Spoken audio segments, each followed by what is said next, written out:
Je suis à la maison en train de préparer le kit pour la nourriture des ouvriers sur la ferme.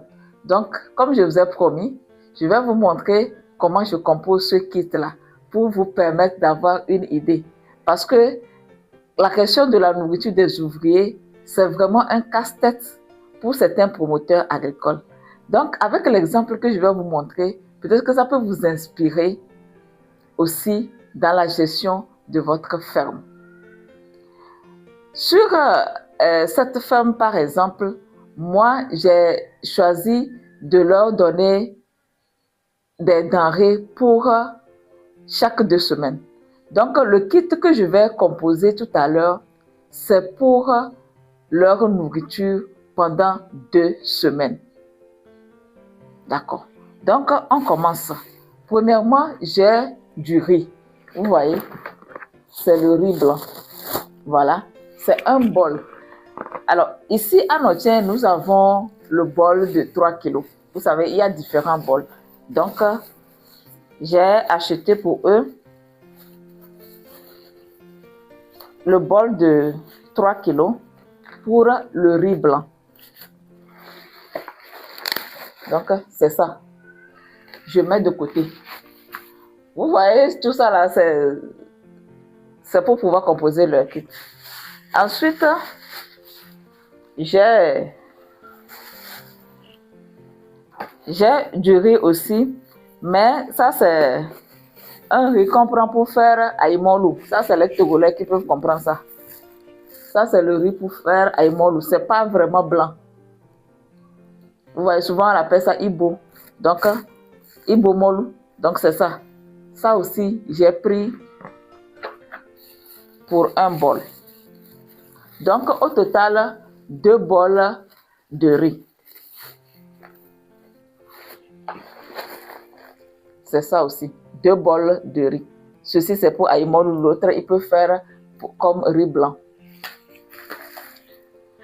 Je vais me présenter avant de continuer. Moi je m'appelle Solim, je suis une entrepreneur agricole passionnée du monde rural.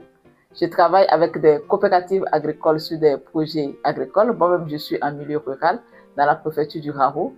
Je gère aussi des fermes agricoles pour des exploitants individuels qui me sollicitent.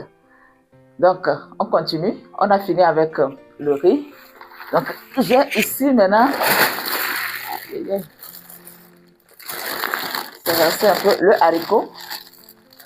Vous voyez, c'est du haricot. Là, j'ai du haricot, 2 bols. 2 bols d'haricots. Ensuite, j'ai du gari. Le gari. Vous voyez. Donc, j'ai du gari. Le gari, c'est un bol. Donc, on continue. J'ai maintenant des oignons pour 500 francs. Ah, je n'aime pas donner le prix des autres, mais dès que je finis, je vais redonner le prix de tout ce que j'ai acheté. Donc, ça, c'est des oignons pour 500 francs. Je mets là. J'ai de la tomate. Il y a 5 sachets de tomates ici. J'ai les détergents pour faire la vaisselle. Ici, j'ai du sel. Souvent, j'achète le sel comme ça. Les 3 font 250. Mais il faut savoir que quand j'achète 3 comme ça, c'est pour 1 mois. Donc, il y a des fois où je mets 1 dans le kit, d'autres fois où je mets 2. Donc, dans ce kit, je vais mettre 2. Mais sachant que prochainement, dans le kit là, dans le prochain kit, je vais mettre 1. Donc, disons que c'est le sel 125 chaque 2 semaines. Il y a ça, la moutarde de Béré. Ce qu'on appelle en éveil afiti ou bien chotou en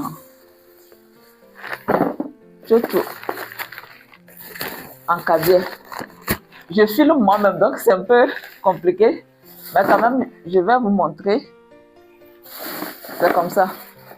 Donc vous connaissez, non? C'est ça. Voilà. Donc, à Fiti, là, j'achète pour 500. C'est pour 500 qui est là.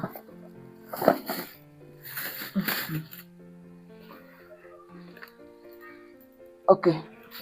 Maintenant, pour les bouillons d'assaisonnement, cubes, eux-mêmes, ils ont choisi coq zen.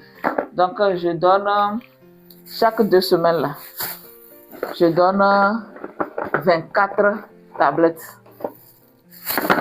24 tablettes de cube coq zen chaque 2 semaines. Il faut savoir que j'achète comme ça la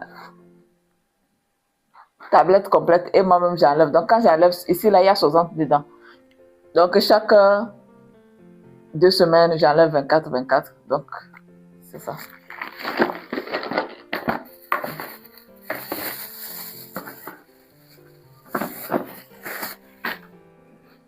Ici j'ai le gombo sec.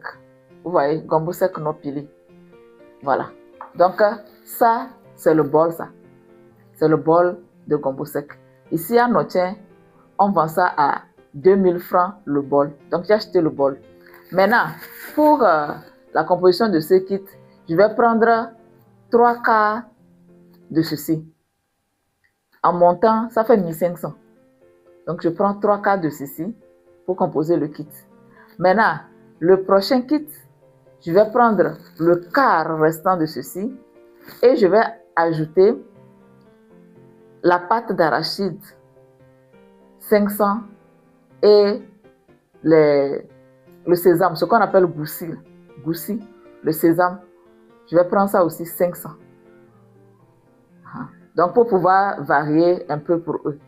Donc si je donne 3 quarts les premières 2 semaines, deuxième 2 semaines, je change, je mets pâte d'arachide plus goussi. Donc j'ai divisé les 3 quarts, c'est ça.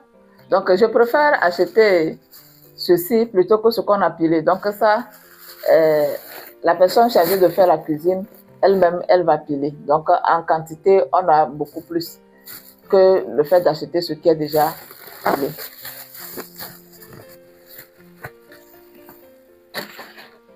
Maintenant, on a de l'huile. Il y a de l'huile, ceci, 1 litre, et l'huile rouge aussi, 1 litre.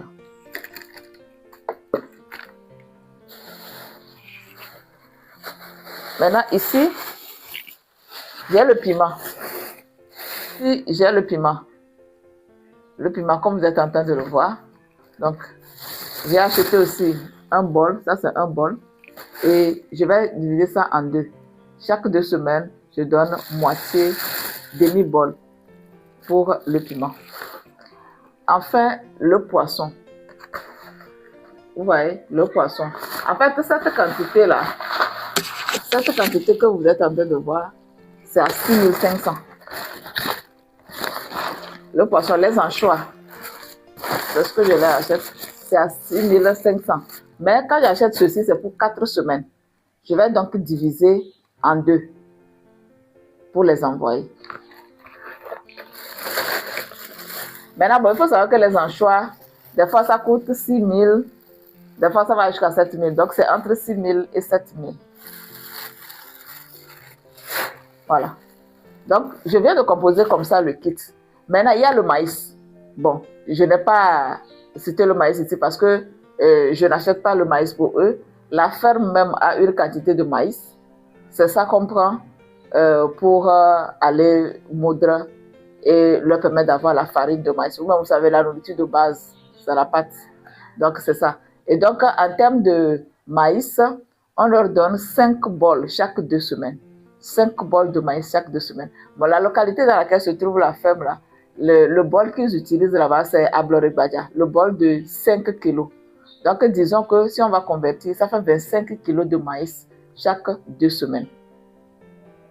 Et on leur donne l'argent aussi pour aller pour les frais du moulin. Maintenant, le moulin est très loin de la ferme. Le moulin est environ à 8 km de la ferme. On donne aussi l'argent du déplacement, 1000 francs. Les frais du moulin, généralement, c'est 800. et ils payent 800 au moulin et 1000 francs pour le déplacement. Donc, on leur donne 1800 pour pouvoir faire transformer le maïs en farine de maïs. Voilà, c'est ce qu'on donne chaque 2 semaines. C'est écrit comme ça, donc moi je ne réfléchis plus, je sais que c'est ce qu'il faut constituer chaque 2 semaines pour aller leur donner. Maintenant, en termes de prix, on va voir ce que ça représente. Maintenant, c'est le moment de faire les comptes. Donc, le riz blanc, j'ai dit un bol, c'est à 1700. Le riz qu'on prend pour faire aïmolou, c'est 1700 aussi, le bol. Poisson, les anchois là. Donc, demi de ce que je vous ai montré là, ça fait 3250. Le piment, demi-bol, ça fait 1250, puisque le bol c'est à 2500. Donc, demi-bol, ça fait 1250. Haricot ou bien niébé, 2 bols, ça fait 4000. Le bol est à 2000. Le gombo sec, j'ai pris 3 quarts, donc ça fait 1500. Le gari, bien, farine de manioc. Le gari, c'est fait à base de manioc, pour ceux qui ne connaissent pas. Peut-être que vous n'êtes pas togolais, peut-être que vous n'allez pas connaître. Donc, gari, 1200. L'huile claire, à 1200 aussi le litre. L'huile rouge, 1200 aussi le litre. Les cubes là, 24, ça correspond à 560 francs. Le sel, 125. Le détergent, 225. La moutarde, 500 francs. Les oignons, 500 francs. La tomate en sachet, 450 francs. Le maïs, 5 bols, là, ça fait 5000. Plus les frais du moulin, 1800. Donc, au total, on a combien? Au total, moi je trouve 26 160. 26 160. Et donc, sur le mois, il faut savoir qu'on dépense un peu moins de 60 000 francs pour la restauration des ouvriers. Ici, c'est le cas de 4 ouvriers, ça. Donc, on dépense un peu moins de 60 000 francs pour leur restauration. Alors, pour ce qui est des achats, je les fais moi-même. C'est pour pouvoir contrôler.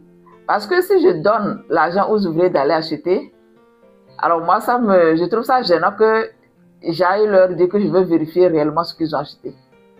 Donc, je préfère acheter moi-même et les envoyer. C'est comme ça, je me rassure qu'ils ont quand même une quantité de nourriture pour pouvoir bien travailler sur la faim. Maintenant, ce n'est pas tout. Ça, comme nourriture, ce n'est pas tout. C'est ce qu'on achète. Maintenant, je vais me préparer tout à l'heure pour aller sur la ferme et je continue la vidéo là-bas. Il y a encore d'autres ingrédients pour leur cuisine. Mais cette fois-ci, ils l'ont gratuitement. Allez, donc je vais aller me changer et on y va. Je vais continuer la vidéo sur la ferme. Je suis prête, mon colis aussi est prêt, donc on y va pour la ferme. Vous voyez ici, est-ce que vous reconnaissez cette sauce-là? Vous voyez, ça c'est le à demain, ou bien la corette potagère. Donc ça c'est dans le champ, ça, vous voyez? C'est dans le champ, on a à demain, partout dans le champ. Donc vous voyez, dans le village là, on n'achète pas à demain. À demain est dans le champ, tu as besoin d'à demain, tu vas dans le champ, tu fais ta récolte d'ademain et tu viens faire ta sauce. Voilà l'autre aussi. Yovo Goma. Ça aussi, ça pousse un peu partout dans les champs. Donc, ça fait partie des sauces que les ouvriers viennent chercher pour pouvoir préparer. En plus de ce qu'on leur donne, ils ont la possibilité de venir dans les champs pour pouvoir récolter à demain Yovo Goma pour pouvoir varier les sauces. Je sais qu'il y a plusieurs nationalités qui me suivent, mais comme je suis au Togo, je suis en train de composer un menu togolais. Donc, veuillez m'en excuser. Vous voyez ici, ça a été sarclé, mais c'est en train de repousser encore. Voilà, c'est en train de repousser encore. Donc, pas besoin d'aller acheter encore à demain quelque part, ou bien Yovogoma quelque part. Voilà, donc sur la ferme, il y a aussi ça. Ça, c'est les feuilles de baobab. Donc, ils prennent aussi pour faire la sauce. Il y a assez de ces petits baobabs-là sur le terrain. Et derrière moi, vous allez voir aussi, il y a les palmiers à huile. Donc, ils cherchent les noix ici. Les métayers coupent les noix pour donner à la dame, à la cuisinière. Elle peut en faire les sauces ou bien même en faire de l'huile rouge. Aujourd'hui, même lorsque je suis arrivée sur la ferme, elle a fait de l'huile rouge. Si je savais, je n'allais même pas acheter l'huile rouge pour mettre dans le kit. Mais elles vont garder ça. Je sais que ça va faire encore 1 mois et demi avant que je n'achète de l'huile rouge. Parce que quand elle produit ça comme ça, elle met ça dans la consommation de la ferme. Elle avait déjà fait ça le mois précédent. Donc, c'est comme ça. Les métayers ne sont pas sur la ferme. Aujourd'hui, c'est dimanche. Ils sont partis travailler sur une autre ferme. Mais je vais quand même voir si la cuisinière peut nous laisser quelques mots. Elle est très timide.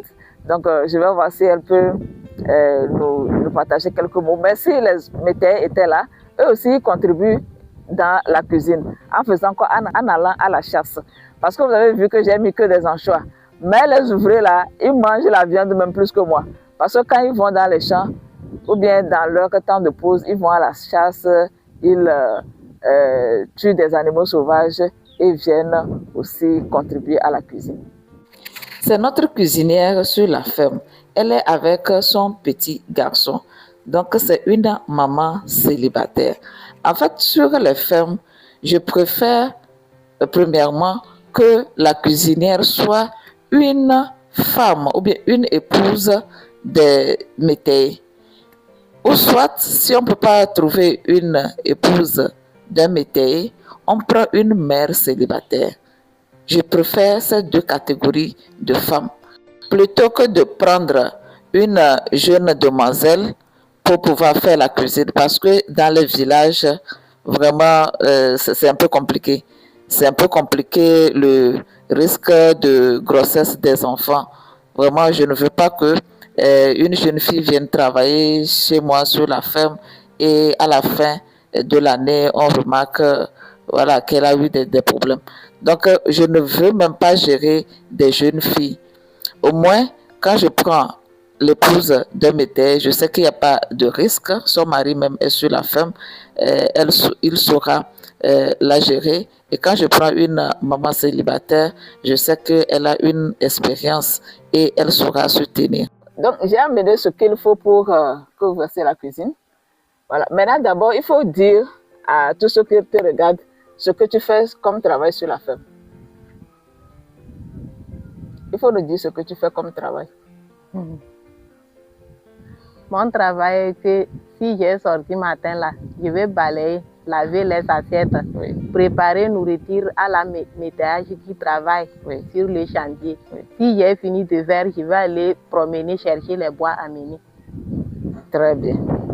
Donc, effectivement, lorsque j'ai cité ce que la ferme vous donne, on n'a pas cité qu'on achète le bois. On n'achète pas le bois. Mais ton travail, c'est que tu sors pour aller chercher les bois et tu ramènes. C'est ça, non? Mais est-ce que c'est facile pour toi de trouver le bois? C'est pas facile. C'est pas facile. Mais comment tu fais? Comment tu fais? Je promène dans la brousse et je coupe les bois. Et je vais transporter à mener pour allumer le feu. D'accord. Donc ça, c'est côté du bois, ça. Maintenant, pour les sauces, par exemple, ce que j'ai amené là, moi, j'ai déjà filmé ça. Hein. Pour les sauces, par exemple, c'est soit gombo sec que je donne, ou bien pâte d'arachide, ou bien goussi. C'est ce que moi, j'amène ça. Maintenant, comment toi, tu te débrouilles pour pouvoir varier les sauces ici?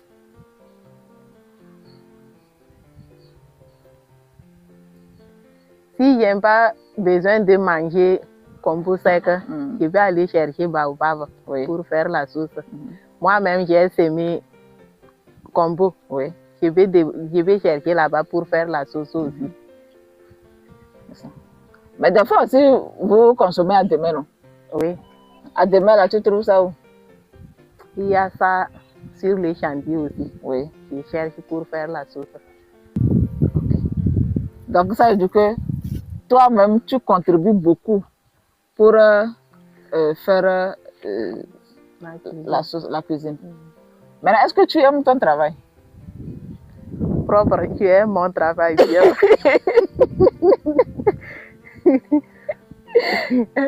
Bon, maintenant, moi, ce qui m'impressionne, c'est que j'ai l'impression que tu sais tout faire. J'ai oublié même les noix. Tu as préparé même le loup rouge tout à l'heure. Donc, tu trouves les noix où?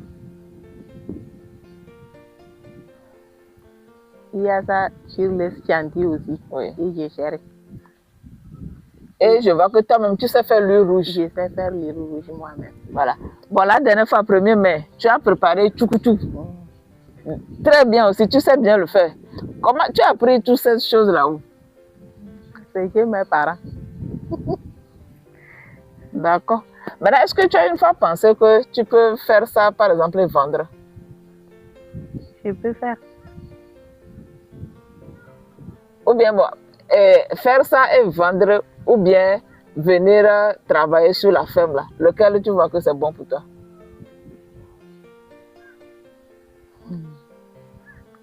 Je vais travailler sur la ferme, c'est mieux. C'est mieux pour toi? D'accord. Ok. Là, je te remercie beaucoup pour tout ce que tu fais. Depuis que tu es venu ici, là, je n'ai pas une fois entendu une plainte que tu n'as pas préparé à temps ou bien que les jeunes, non. Aucune plainte. Et puis toi-même, tu es tout le temps souriante. Je ne t'ai jamais vue triste. Donc, bon, je me dis que ça va, ça te plaît bien, le travail que tu fais. D'accord. Donc, je te remercie. J'ai voulu que tout le monde voit comment tu travailles sur la ferme. C'est bon, non? C'est bon. Ok. Merci aussi. Elle a droit à un espace sur la ferme pour faire son jardin. Elle a fait le gombo de l'autre côté. Ici, c'est le piment. Lorsque le gombo a commencé par donner, donc ça va rentrer dans la cuisine de la ferme. Et lorsque les piments aussi vont commencer par donner, on ne va plus acheter du piment. Quand elle fait l'huile, les noix, c'est pour elle. Donc, elle va vendre ça. Il y a des gens qui viennent acheter les noix. Elle va vendre et l'argent est pour elle. Elle n'a pas trop de possibilités pour pouvoir sortir, aller sur les fermes voisines parce que c'est elle la gardienne de la ferme. Donc, quand les hommes partent sur d'autres fermes pour travailler, elle reste sur la ferme. Donc, elle n'a pas assez de possibilités d'aller faire le métayage. Mais quand il y a le semis sur la ferme, elle participe. Ou bien si les hommes sont là, elle peut aller faire le semis aussi sur les fermes voisines. C'est ce qui lui permet de gagner aussi un peu d'argent pour ses besoins quotidiens, sachant qu'elle aussi, elle sera payée en fin d'année, comme les autres. C'est la fin de la vidéo. J'attends vos avis dans les commentaires. Dites-moi ce que vous avez pensé de la vidéo. Et quant à moi, je vous donne rendez-vous dans quelques jours pour une nouvelle vidéo. D'ici là, prenez bien soin de vous, portez-vous bien. Au revoir.